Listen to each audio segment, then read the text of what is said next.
Gerbiamieji, štai medis. Ir matome, jis elegantiškai išlinkęs.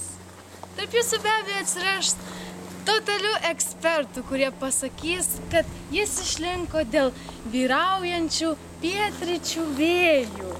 Ir žinot ką, susikiškit savo geografinės žinias savo į šikną, nes šis medis išlinko ne dėl to.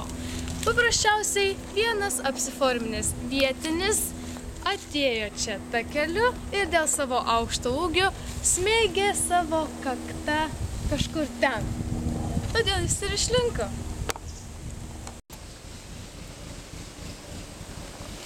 Štai gerbiamieji, eglutė. Kaip manote, kodėl ji dar nenukirsta? Juk kalėdos jau seniai praėjo. Manot, kad žmonės gamtą myli? Nebūkit cinikai.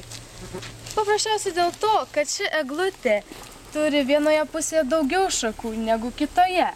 Įsivaizduokite, sukabinam žaisliukus čia, eglutė nugriūna, ištaško kūčių stalą su visais keptais kalakutais. Eglė, kam tu tokia reikalinga?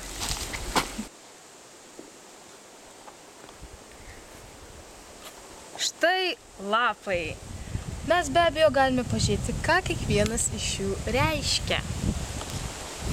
Taigi, gamta kalba, kad pirmasis lapelis yra oras, kuriuo mes visi kvėpuojame, kuris palaiko mūsų gyvybę. Antrasis lapelis yra žemė, kuri mus maitina, kurios mes vaikštame. Trečiasis lapelis yra vanduo. Trečiasis lapelis vanduo, kuris taip pat palaiko mūsų gyvybę, mes jį geriame. Ir ketvirtasis lapelis.